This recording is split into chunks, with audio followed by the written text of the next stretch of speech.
নমস্কাৰ, মই ভনী। আপোনালোকক আজি মই এটা নতুন আইটেম দেখুৱাম। নতুন আইটেম মানে পকৰি ধৰক মিছা মাছৰ সৰু সৰু এয়া মিছা মাছ চাউল, এয়া চাউল মই তিয়াই থৈছিলোঁ। এয়া নহৰু আদা পিঁয়াজ এটা দিম, পিছতো মই দিম, আপোনালোকে মোৰ ভিডিঅ'টো চাই থাকিব। এয়া মিছা মাছখিনি দিলোঁ। এইটো খাবলৈ ভাল লাগে চাহৰ লগত, আৰু এনেও ধৰক ভাতৰ লগতো ভাল লাগে।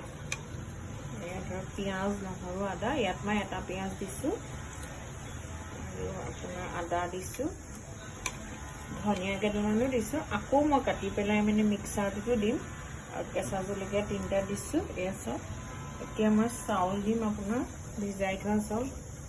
বেছিকৈ দিলেও চাউল পিঠাগুড়ি লাগিব যে 3 চামুচ দিছোঁ। এয়া চাওক,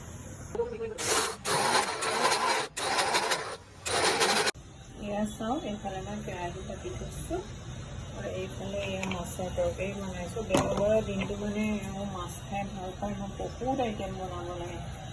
ইয়াতে মই পিঁয়াজ, ধনিয়া, কেঁচা জলকীয়া, সোৱাদ অনুযায়ী নিমখ সকলোখিনি দি ল'লোঁ।